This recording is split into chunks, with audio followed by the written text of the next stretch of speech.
ભલા મારા ધોરણ 11 સાયન્સના બાળકો, લાસ્ટ લેક્ચરની અંદર આપણે આજે તરત જ સ્ટાર્ટ કરી દઈએ. ડોક્ટર એન્જિનિયર બધું તમે છો જ, બની જ ગયા છે એવું માની જ લઈએ છીએ. લાસ્ટ લેક્ચરની અંદર આપણે સંઘાતની વાત કરી હતી. સંઘાતનો મતલબ એક પદાર્થ બીજા પદાર્થની સાથે આંતરક્રિયા કરે છે, ને એમાં સ્પેશિયલી ગતિકીય આંતરક્રિયા કરે છે, ઉર્જાની આપ-લે કરે છે, ત્યારે એની વચ્ચે સંઘાત થાય છે એવું કહેવાય છે. બીજું, આ સંઘાત એક પારિમાણિક અને દ્વિપારિમાણિક બે હતા એવી વાત કરી હતી. આ સંઘાત દરમિયાન વેગવાનનું સંરક્ષણ તો થવાનું જ છે, પણ ગતિ ઉર્જાના સંરક્ષણ પરથી ત્રણ પ્રકાર પડ્યા હતા: સંપૂર્ણ અસ્થિતિસ્થાપક સંઘાત, અર્ધ સ્થિતિસ્થાપક સંઘાત અને સ્થિતિસ્થાપક સંઘાત. સ્થિતિસ્થાપક સંઘાતમાં શું કીધું હતું? તો કે જ્યારે એક પદાર્થ બીજા પદાર્થ સાથે સંઘાત અનુભવે ત્યારે સંઘાત પહેલાની ગતિ ઉર્જા અને સંઘાત બાદની ગતિ ઉર્જા સમાન મળવી જોઈએ. એવું થાય એનો મતલબ કે ક્યાંય ઉર્જાનો વ્યય ના થાય. તો આવા સંઘાતને આપણે કયું નામ આપ્યું? સ્થિતિસ્થાપક, ઇલાસ્ટિક કોલાઇઝન એવું કે છે. બીજું હતું સંપૂર્ણ અસ્થિતિસ્થાપક સંઘાત. એનો મતલબ એક પદાર્થ ગતિ કરતો કરતો આવીને અથડાય, સ્પેશિયલી બુલેટ બ્લોકમાં અથડાય ને ઘૂસી જાય ને બ્લોક અને બુલેટ ગતિ કરવા લાગે, એને નામ આપ્યું છે સંપૂર્ણ અસ્થિતિસ્થાપક સંઘાત. વચ્ચેનું હતું અર્ધ સ્થિતિસ્થાપક સંઘાત. કઈક ઉર્જા વ્યય પામી છે, ગણતરી કરી શકીએ છીએ અને સરવાળો અચળ થઈ જાય છે, એને અર્ધ સ્થિતિસ્થાપક સંઘાત કહે છે. લાસ્ટ ટાઈમ આપણે અસ્થિતિસ્થાપક સંઘાત માટે એવું સાબિત કર્યું કે પ્રારંભિક ગતિ ઉર્જામાંથી અંતિમ ગતિ ઉર્જાને બાદ કરવામાં આવે તો એ જે જવાબ મળે છે એ ધન મળે છે. એનો મતલબ ગતિ ઉર્જામાં ઘટાડો થાય છે. એનો મતલબ ગતિ ઉર્જા ક્યાંક અપાઈ ગઈ, વપરાઈ ગઈ એવું કહી શકીએ છીએ. રાઈટ? આજનો આપણો ટોપિક છે એક પારિમાણિક સ્થિતિસ્થાપક સંઘાત. એક પારિમાણિક સ્થિતિસ્થાપક સંઘાત. વાલા બચ્ચાઓ, આ ટોપિક હમણાં જે ચલાવું છું તે લાસ્ટ જે ચાલ્યો તે તમારે રેફરન્સ બુકને બદલે અહીંયા જે પ્રમાણે લખું છું એ પ્રમાણે તૈયાર કરી દેવાનું. શક્ય હશે ત્યાં સુધી બધા જ સ્ટેટમેન્ટ લખવાનો ટ્રાય કરીશ, બરાબર છે? અને એ પ્રમાણે તમારે એની તૈયારી કરી દેવાની રહેશે. સમજાઈ ગઈ મારી વાત? તો બહુ જ સરસ રીતે આપણે સ્ટાર્ટ કરવા જઈ રહ્યા છે એક પારિમાણિક સ્થિતિસ્થાપક સંઘાત શું છે એની માહિતી. ક્લિયર? ઓકે. સૌથી પહેલા આપણે એના ડાયાગ્રામને સમજવાની કોશિશ કરીએ છીએ. ધ્યાન રાખજો, મારી પાસે બે સિચ્યુએશન છે. આ બે સિચ્યુએશનમાં એક પદાર્થ અને અહીંયા બીજો પદાર્થ. સંઘાત બાદની સ્થિતિમાં બંને પદાર્થ શક્ય છે ગતિ કરી રહ્યા છે.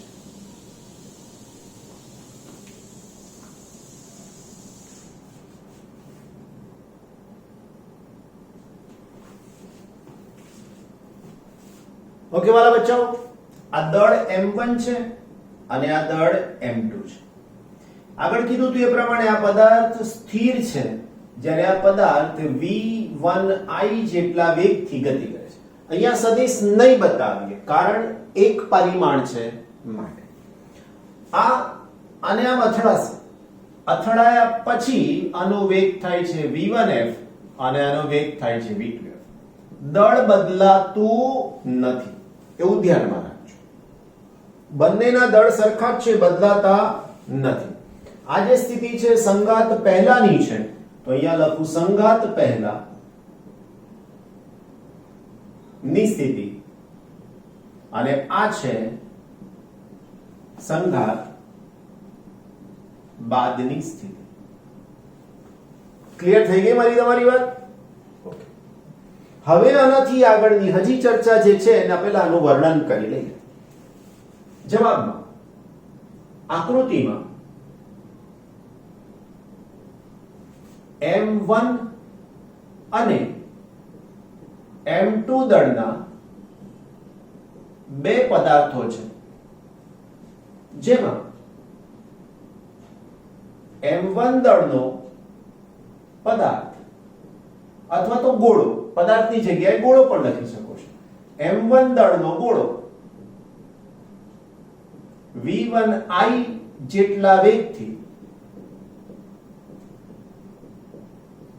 ગતિ કરતો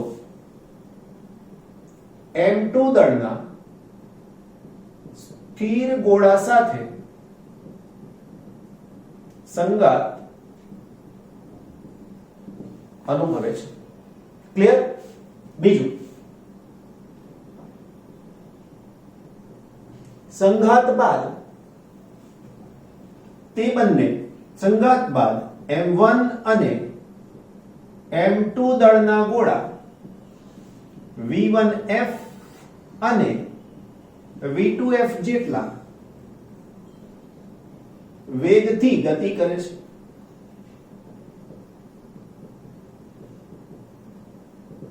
ક્લિયર? આ વર્ણન થઈ ગયું. હવે ગણિતમાં જતા રહીએ, મતલબ સૂત્રનો ઉપયોગ કરવાનો આવે છે. ધ્યાનથી જોજો. વેગમાન સંરક્ષણના નિયમ મુજબ શું થાય? તો કે પ્રારંભિક વેગમાન બરાબર અંતિમ વેગમાન થાય. તો અહીંયા લખું હવે હું m1 v1i is equal to m1 v1f plus m2 v2f સમીકરણ નંબર 1. ક્લિયર? બીજી વાત, સંગાત સ્થિતિસ્થાપક હોવાથી પ્રારંભિક ગતિ ઊર્જા બરાબર અંતિમ ગતિ ઊર્જા હોવાથી 1/2 m1 v1i square is equal to 1/2 m1 v1f square 1/2 m2 v2f square. 1/2 cancel થઈ જાય તો અહીંયા આવશે m1 v1i square m1 v1f square અને m2 v2f square સમીકરણ નંબર 2. બોલો, કોઈ તકલીફ આટલે સુધી નહીં ને? હવે આ બે સમીકરણના ઉપયોગથી સમીકરણ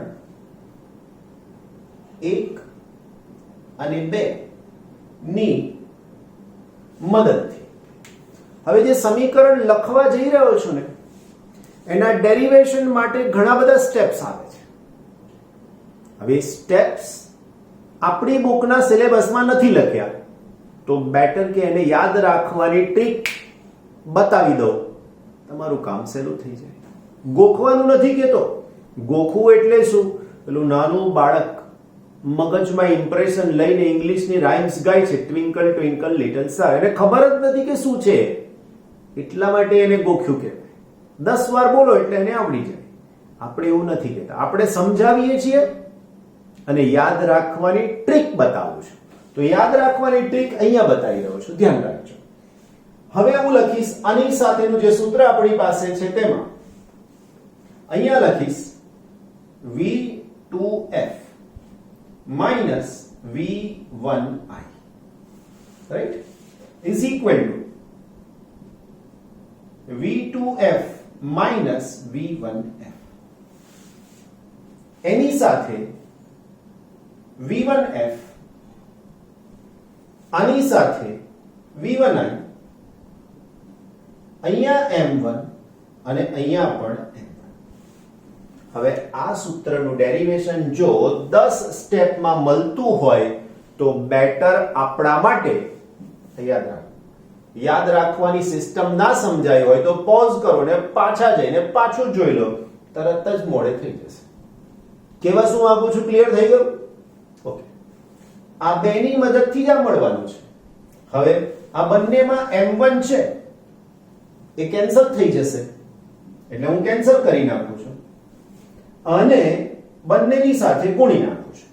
તો હવે આને આની સાથે ગુણીશ તો v1i v2f minus v1i square, અને આની સાથે v1f v2f, અને આની સાથે minus v1f square. હવે આ પદને હું આ બાજુ લઈ જાઉં છું. આ પદ બરાબર છે, આ v1i વાળું પદ આપણે આ બાજુ લઈ જઈએ છીએ. આ પદ અહીંયા રાખીશ તો અહીંયા લખીશ v1i બરાબર છે, એની સાથે v2f. આ પદને ડાબી બાજુ લાવ્યો minus v1f અને V2f ઇઝ ઇક્વલ ટુ આ જમણી બાજુ જશે એટલે પ્લસ થઈ જશે તો V1I square minus V1f. Clear આટલે સુધી? બીજી વાત, હવે આ a square minus b square જેવું થઈ ગયું, a square minus b square જેવું થઈ ગયું અને આની સાથે V2f અને V2f કોમન લઈ શકાય છે. તો હું ડાબી બાજુમાંથી હવે હું V2f કોમન લઈ લઉં છું તો V2f બાકી રહ્યું V1I માઇનસ V1f. જમણી બાજુ કીધું a square minus b square તો આની અંદર આવશે હવે V1I માઇનસ V1f. પહેલા પ્લસ લખો, કઈ વાંધો નથી. V1I minus V1f. બચ્ચા પાર્ટી આ પણ માઇનસ છે, આ પણ માઇનસ છે, કેન્સલ થઈ શકશે. ક્લિયર આટલે સુધી? હવે જે સમીકરણ મળ્યું એ બહુ જ અગત્યનું થઈ ગયું. V2f is equal to V1I plus V1f. ઘણા બધા દાખલાની અંદર પણ ઇન બિટવીન આનો યુઝ થાય છે. સમીકરણ નંબર 3. બસ તમારું નવું ફિઝિક્સ, નવું ગણિત પૂરું થઈ ગયું. હવે માત્ર સાદું એકમાં કિંમત મૂકો, કોમન લઈ લો, ભાગાકારમાં લઈ જાઓ, જવાબ. આશય શું છે તો ખબર ને તમને? આપણો આશય આ V1f અને V2f ને શોધવાનો છે. બરાબર? જોઈએ છે કેવી રીતના મળે છે તે. હવે સમીકરણ 3 ની કિંમત સમીકરણ 1 માં મૂકતા, સમીકરણ 3 ને 1 માં મૂકતા, રાઈટ? તો હવે શું થશે? તો કે આ ડાબી બાજુ m1 v1I is equal to m1 v1f plus m2. આ v2f ના બે પદ અહીંયા મૂકી દીધા તો હવે થઈ ગયું v1I plus v1f. ઓકે, માટે m1 v1I m1 v1f plus આની સાથે તો m2 v1I plus m2 v1f. Right? આપણો આશય v1f ને સૂત્રનો કરતા બનાવવાનો છે, કારણ કે એ અજ્ઞાત છે આપણા માટે. તો આ બંનેમાં v1f વાળું પદ છે તો આને લાવીશ ડાબી બાજુ. હવે હું ડાબી બાજુ આને લાવું તો માઈનસ થાય તો અહીંયા થશે m1 minus m2 અને v1I is equal to અહીંયા થશે m1 plus m2 અને ની સાથે v1f. બચ્ચા પાર્ટી આમાંથી v1f મારે જોઈએ છે અંતિમ વેગ, તો અહીંયા લખી શકીશ. માટે v1f is equal to આ પદ છેદમાં આવશે તો અહીંયા થશે m1 minus m2 divided by m1 plus m2 into v1I. This is the formula. આ v1I નું સૂત્ર થઈ ગયું સમીકરણ નંબર 4. ઓકે, જે અજ્ઞાત હતું, જે જાણતા નથી, તમને એવું ખબર નહીં કે દડો આપણે ક્રિકેટની રમત જેવું છે, બોલર બોલ ફેંકે કેવી સ્પીડ તરત મપાઈ જાય, પણ બેટ્સમેન ફટકો લગાડે છે તો ક્યારે એવું નથી આવતું કે આટલા જોરથી એને ફટકો લગાડે, ખબર નથી એનો વેગ. તો એવા વેગની ગણતરીમાં આ ઉપયોગી છે. રાઈટ? હવે શું કરીશું? સમીકરણ 4 ને સમીકરણ 3 માં મૂકો તો કોની કિંમત મળશે? તો કે v2f ની અહીંયા મૂકી દઈએ, હે ને? સમીકરણ 4 ને 3 માં મૂકતા, રાઈટ? તો શું થાય? તો એના માટે થઈ જશે v2f is equal to v1I plus v1f તો અહીંયા આવશે m1 minus m2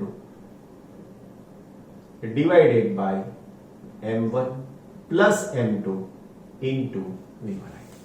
આમાંથી ને આમાંથી v1I કોમન લઈ લઈએ તો માટે v2f is equal to, ધ્યાન રાખજો હવે, 1 plus m1 minus m2 divided by m1 plus m2 into હવે અહીંયા થઈ જશે v1i.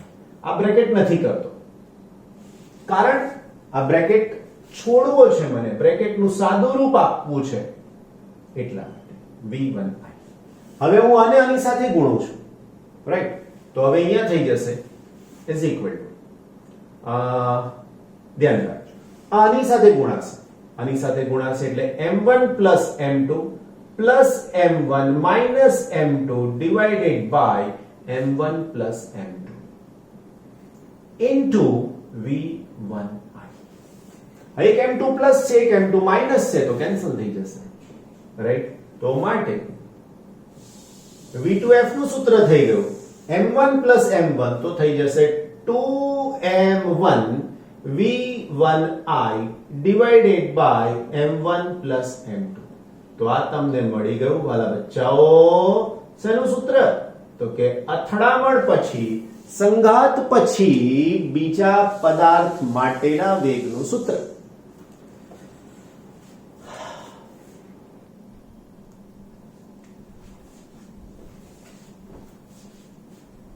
આ બંને સૂત્રો 4 અને 5 ઇન્ડિપેન્ડન્ટ પણ આવે હો, એકલા પણ આવે. સમજાય છે? યાદ કેવી રીતે રાખશો? v1f પહેલો પદાર્થ છે, જો છેદ તો બંનેનો સરખો જ છે, થઈ ગયો. આની અંદર m1 minus m2 છે, જ્યારે અહીંયા 2m1 છે. v1i અહીંયા છે અને v1i અહીંયા પણ છે. કેવું સરસ મજાનું યાદ રાખવાનું થઈ જાય. છેદ બંનેમાં m1 plus m2, બીજામાં પણ m1 plus m2. પહેલું v1f શોધો છો ત્યારે v1i સૂત્ર છે, બીજાની અંદર 2m1 છે, પહેલાની અંદર m1 minus m2 છે. કેવું આમ રીધમ ગોઠવાઈ ગઈ તમારી, રાઈટ? બસ આવી રીતે એક વાર, બે વાર, ત્રણ વાર અને કોક મળે તેને શીખવાડ દો એકવાર, તમારું તૈયાર. એને ખબર પડે કે નહીં પડે પણ તમે સ્ટ્રોંગ થઈ જશો. ઓકે, આવો જે સંઘાત થાય એવા સંઘાતને વન ડાયમેન્શનલ કોલાઇઝન કહેવાય. ગુજરાતીમાં સન્મુખ સંઘાત કહેવાય. સન્મુખ સંઘાત. એક દડો અહીંયા છે, બીજો દડો એક્ઝેક્ટ અહીંયા અથડાય. આના કેન્દ્રમાંથી પસાર થતી રેખા આના કેન્દ્રમાંથી પસાર થતી રેખાની સાથે આમ અથડાય તો આવા સંઘાતને એક પારિમાણિક સંઘાત કહે છે, સન્મુખ સંઘાત કહે છે, જેમાં θ1 અને θ2 જે પહેલી આકૃતિ દોરી હતી એ 0 છે. તો એક પારિમાણિક સન્મુખ સંઘાતની અંદર અથડામણ પછી, સંઘાત પછી બંને પદાર્થ એક જ દિશામાં ગતિ કરતા હોય છે. આના આપણે બે સ્પેશિયલ કેસીસ સમજવાના છે. એકચ્યુઅલી 3 સ્પેશિયલ કેસીસ છે. જગ્યા છે, જે પ્રમાણે થઈ શકે એ પ્રમાણે તમને સમજાવવાની કોશિશ કરો, રાઈટ? સૌથી પહેલા 3 કેસીસ માટેની 3 પ્લેસ આપણે મૂકી. કિસ્સો નંબર 1, કેટલાક સ્પેશિયલ કેસીસ, ખાસ કિસ્સા, રાઈટ? તો અહીંયા લખો ખાસ કિસ્સા. ઘણા બાળકો છે ને સામાન્ય જ્ઞાનનો ઉપયોગ નથી કરતા. હવે સામાન્ય જ્ઞાન કોને કહેવાય ખબર? મેં અહીંયાથી આમ લખ્યું અને એની બાજુમાં લખ્યું આવી રીતના, નીચે 3 ભાગ પાડ્યા. તો કેટલાક સાયન્સના બાળકો પણ એ જ પેજના 2 ભાગ પાડે, એમાં એક બાજુ લખે, એની બીજી બાજુ લખે, એની નીચે આવું લખે. મતલબ જરાક તો વિચાર કરો યાર કે આવું ના લખાય વચ્ચા પાડે. થોડુંક જ્ઞાન રાખો ને કે મેં એટલા માટે લખ્યું કે મારી પાસે આટલી જગ્યા છે, હવે મારે આ સમીકરણ સાબિત કરવું હોય તો આની જરૂર પડે ને આગળના રેફરન્સની વાત આવે તો મારે થોડું ઘણું જગ્યાનું એડજસ્ટમેન્ટ કરવું પડશે. તમારે કરવું નહીં પડે. આખી નોટબુક છે તમારી પાસે, ફૂલ સ્કેપ બુક છે, યુઝ ઇટ. થાય કે નહીં? બસ તો પછી વાલા બાળકો એન્જોય ઇટ અને મસ્ત રીતે લખો, રાઈટ? ખાસ કિસ્સા નંબર 1, પહેલો કિસ્સો. શું કહેવા માંગીએ છીએ પહેલા કિસ્સાની અંદર? કિસ્સો 1. પહેલા કિસ્સામાં m1 બરાબર m2 બરાબર m. એનો મતલબ કે બંને દળ સરખા છે. હવે સમજવા માટે હું લઈશ સમીકરણ 4 અને સમીકરણ 5. એનો મતલબ કે બે સમાન દળ, અહીંથી ગતિ કરતો આવતો દળ એ આને અથડાય છે, બંનેના દળ સમાન છે. તો શું થાય? તો અહીંયા ધ્યાન રાખજો. સમીકરણ 4 પરથી શું થાય વાલા મિત્રો? તો તો અહીંયા થશે v1f ઇઝ ઇક્વલ ટુ, આ બંને દળ સમાન થઈ ગયા એટલે અહીંયા લખી શકીશ કે m minus m divided by m plus m into v1i. પણ આનો જવાબ તો થઈ જશે જી. મતલબ શું થયો? તો કે v1i is equal to 0. Right. હવે હું v2f માટે લખું તો શું થાય? તો કે v2f is equal to 2 m1 ની જગ્યાએ મારે લખવાનું m v1i divided by m plus m is equal to 2m v1i divided by 2m. Cancel વાળાઓ, એનો મતલબ શું થયો? તો કે v2f is equal to v1i. બચ્ચા પાર્ટી સમજમાં આવે છે? શબ્દોમાં લખવું પડશે આની નીચે જે હું બોલી જાઉં છું. મતલબ એવો થયો કે જ્યારે આ પદાર્થ અને અથડાય, બંનેના દળ સમાન હોય આ કન્ડિશન પ્રમાણે, તો આ પદાર્થ સ્થિર થઈ જાય છે અને આ ગતિ કરવા લાગે છે. આ અને અથડાયો તો હવે આ અહીંયા આવીને સ્થિર થઈ ગયો અને આ ગતિ કરવા લાગે છે. આ સ્થિર થઈ ગયો અને આ ગતિ કરવા લાગે છે. એવું ગાણિતિક રીતે મસ્ત મજાનો સાબિતી સાથેનો જવાબ આપણે આપ્યો. લખવાનું શું?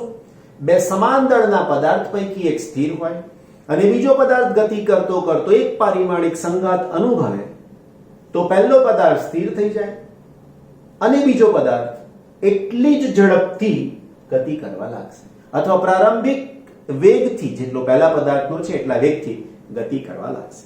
સમજાઈ ગઈ મારી વાત? બહુ ક્લિયર હે ને? બહુ સરસ. નાઉ માય ડિયર ફ્રેન્ડ્સ, કિસ્સા નંબર 2. કિસ્સો 2. કિસ્સા 2 ની અંદર શું લેવાનું ખબર તમને? m2 is greater than m1. m2 is greater than m1. મતલબ શું થયો ખબર તમને? આ પદાર્થ બહુ જ ભારે છે અને આ પદાર્થ બહુ જ હલકો છે. પ્રયોગ નહીં કરવાના હો.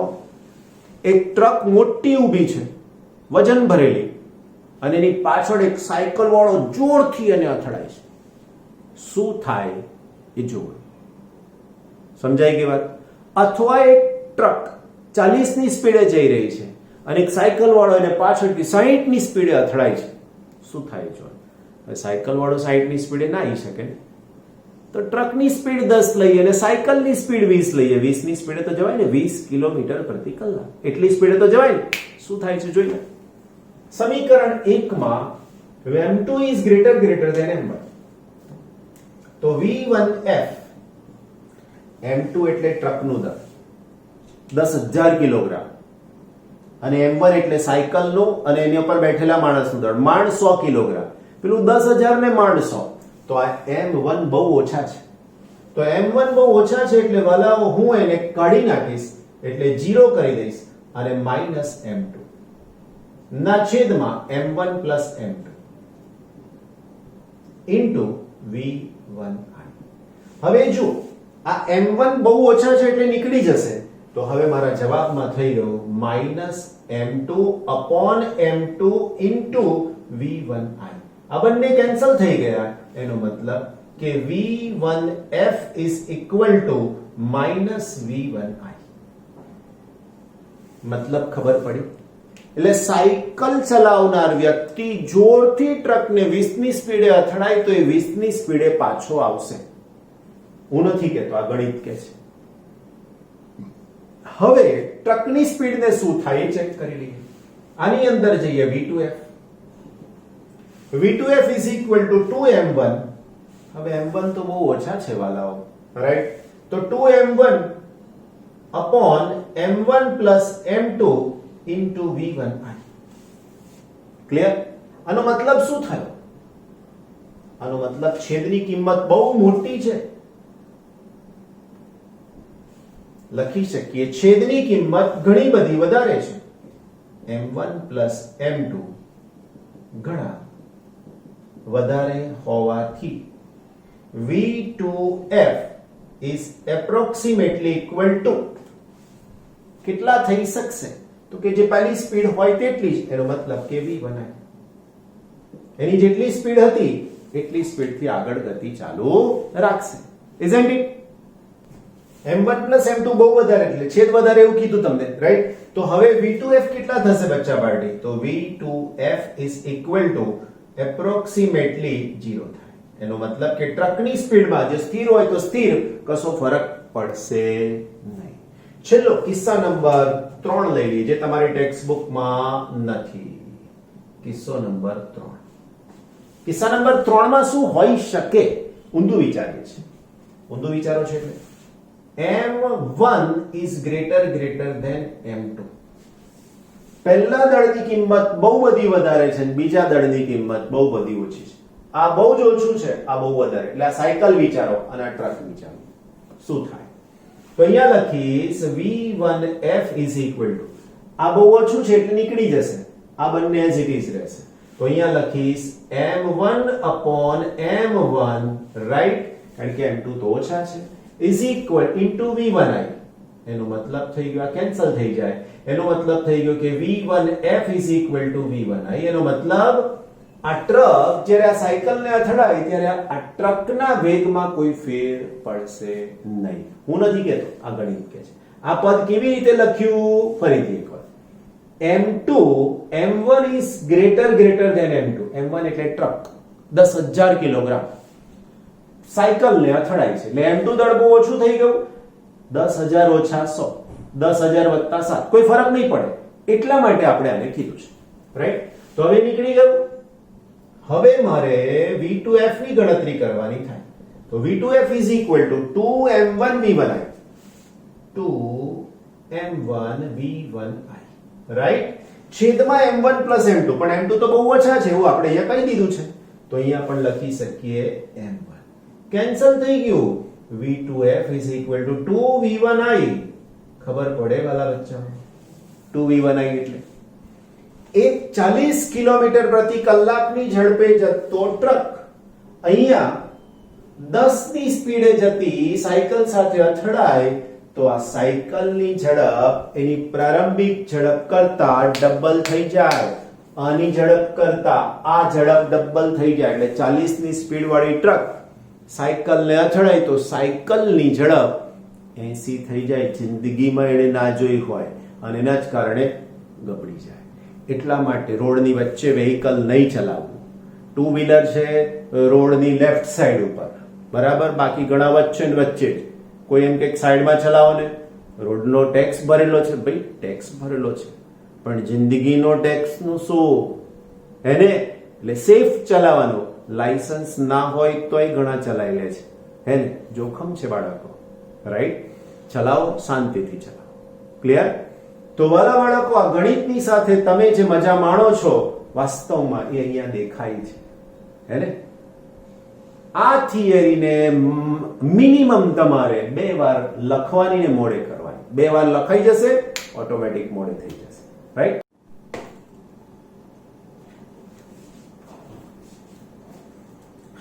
એક પરિમાણમાં અસ્થિતિસ્થાપક સંઘાત જો, એક પરિમાણમાં સ્થિતિસ્થાપક સંઘાત જો. નાવ દ્વિપરિમાણમાં સંઘાત.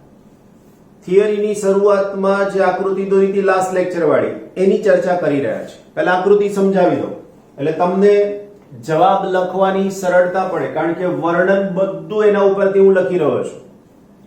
મારી પાસે જે સમજૂતી છે એના પ્રમાણે ધ્યાન રાખજો. અહીંયા આ દળ m2 સ્થિર છે, અહીંયા દળ m1 ગતિ કરી રહ્યું છે જેનો વેગ છે v1i, અને હવે હું એને સદિશ કહીશ. આ પદાર્થ આને અથડાય છે, આનું દળ છે m1, આનું દળ છે m2. આ પદાર્થ સ્થિર છે. આ જે સ્થિતિ છે એ સંઘાત પહેલાની છે. હવે શું થાય? તો જ્યારે આને અથડાશે તે વખતે શું થશે તે સમજો.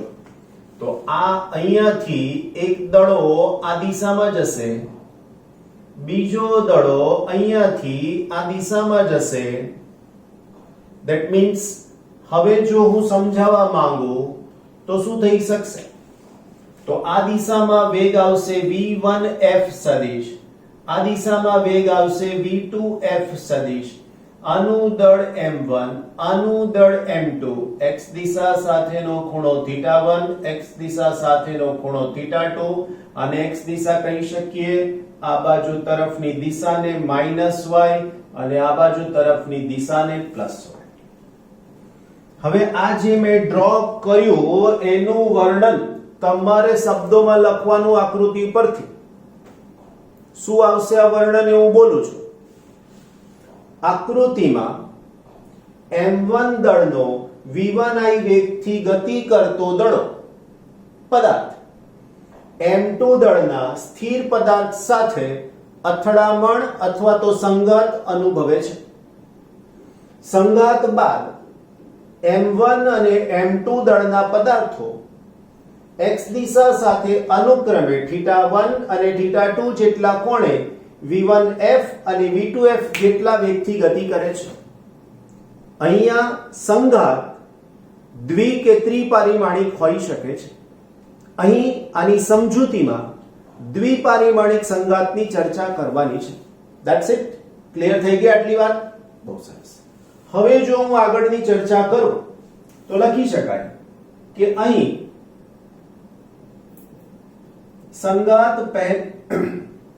સંઘાત પહેલાની સ્થિતિ માટે m1 m2 તથા v1i જ્ઞાત છે. જ્ઞાત છે એટલે જાણીએ છીએ. સંઘાત બાદ v1f v2f તથા θ1 અને θ2 અજ્ઞાત છે. જેટલા અજ્ઞાત હોય એટલા સમીકરણ તમારી પાસે હોવા જોઈએ. 10મા ધોરણમાં લોપની રીત શીખવાડી. આગળ 5મા ચેપ્ટરમાં પણ એક બે જગ્યાએ લોપની રીત હતી. બે સમીકરણોને આટલા વડે ગુણતા અને પછી સરવાળો કરતા, એક કેન્સલ થઈ જાય ને એક મળે અજ્ઞાત. એ રીતને લોપની રીત કહેવાતી. બે સમીકરણ બે અજ્ઞાત મળે, એક સમીકરણ એક અજ્ઞાત મળે. મારી પાસે 4 અજ્ઞાત છે, 1 2 3 અને 4. કમસે કમ મારી પાસે 4 સમીકરણ હોવા જોઈએ. કેવી રીતના મળે એનો વિચાર કરવાનો છે. બરાબર. હવે દ્વિપરિમાણમાં સંઘાત ખરો, પણ કેવો? તો કે સ્થિતિસ્થાપક. રાઈટ. તો અહીંયા લખી શકીએ કે સ્થિતિસ્થાપક સંઘાત માટે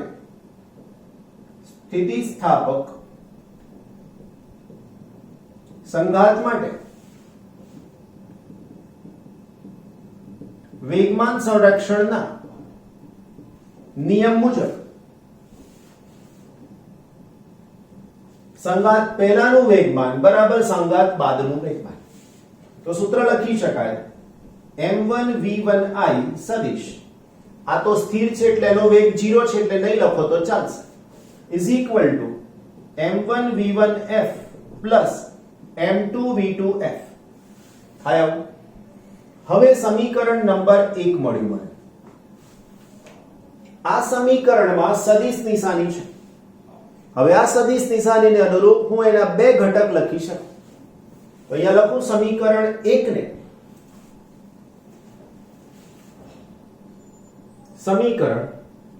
1 ને x દિશાના ઘટક માટે લખતા. હવે x દિશાનો ઘટક એટલે આનો આ તરફનો ઘટક એટલે ખૂણાની પાસેની બાજુ, આનો આ તરફનો ઘટક એટલે ખૂણાની પાસેની બાજુ. આ દિશા તમે જોઈ શકો છો x અક્ષની દિશામાં જ છે. એટલે અહીંયાનો ખૂણો x દિશા સાથેનો 0 થશે. હું લખું છું સૂત્ર ધ્યાન રાખીએ. તો આના માટે તમે લખી શકો m1 v1i cos 0 is equal to આના માટે m1 v1f cos θ1 plus આના માટે m2 v2f cos θ2. cos 0 1 થાય એવું તમે જાણો છો. તો હવે આની જગ્યાએ 1 લખી દો તો સૂત્ર થઈ ગયું m1 v1i is equal to m1 v1f cos theta 1 plus m2 v2f cos theta 2 સમીકરણ નંબર 2. હવે જેવું x ઘટક x દિશાના ઘટક માટે લખતા એવું જ સમીકરણ 1 ને y દિશાના ઘટક માટે લખતા તો હવે જવાબ શું થશે આના માટે? તો વાલા બચ્ચાઓ જવાબ થાય m1 v1i sin 0. આ ખૂણો જ લખવાનો 0. કેમ? તો કે હવે સદિશાંક છે, મારે જોઈએ છે આ દિશાનો ઘટક, પણ ખૂણો તો x દિશા સાથેનો જ લેવાનો.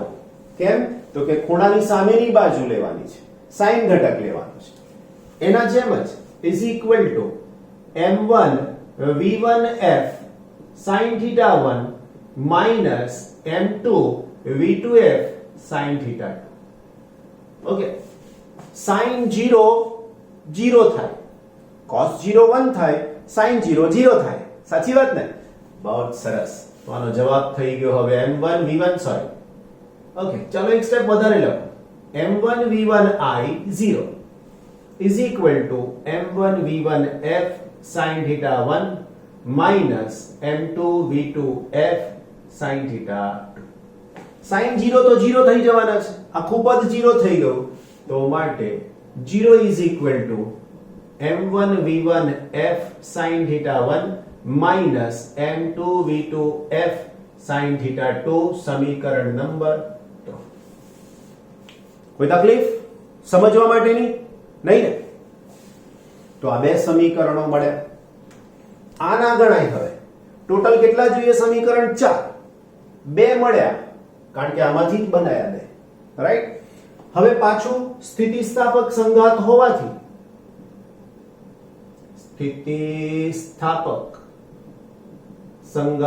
હોવાથી પ્રારંભિક ગતિ ઊર્જા બરાબર અંતિમ ગતિ ઊર્જા થાય ને? કારણ કે વ્યાખ્યા છે એની. માટે 1/2 m1 v1i square 1/2 m1 v1f square plus 1/2 m2 v2f square સમીકરણ નંબર 4.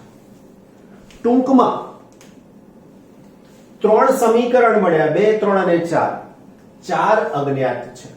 તો અહીંયા લખી શકીએ અહીં કુલ 4 અજ્ઞાત છે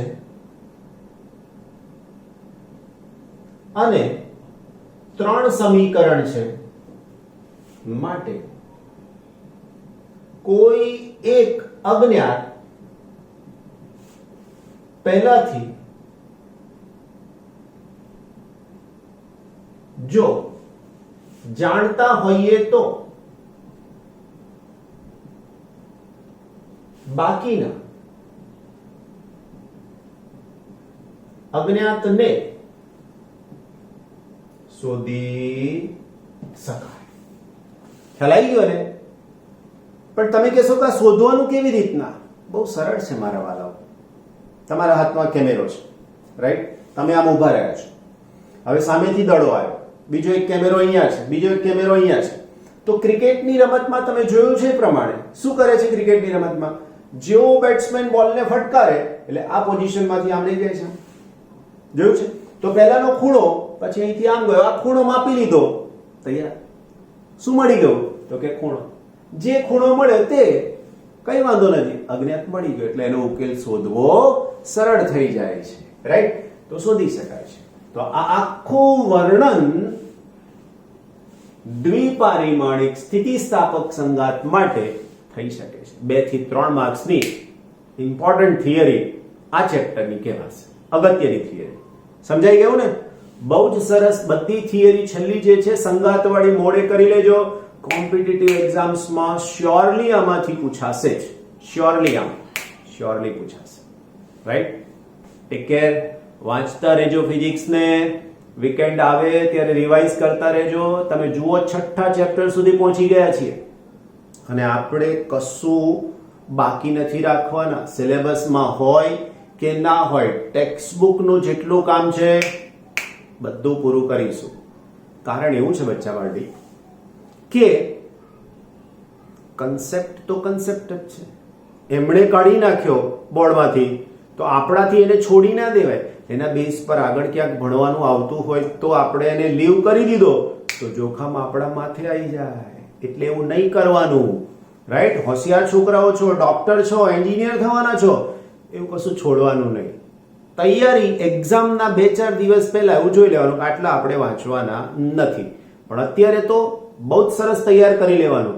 કારણ એવું છે કે તમે જો પાસ થવા માટે ભણતા હોય ને તો છોડજો, મને વાંધો નથી, પણ તમે સારા ડોક્ટર, સારા એન્જિનિયર થવા માટે ભણી રહ્યા છો તો સિલેબસનું જે કોન્ટેન્ટ છે એ તમારે કમ્પલસરી તૈયાર કરવું પડે. એ કોન્ટેન્ટ બધું જ અગત્યનું છે.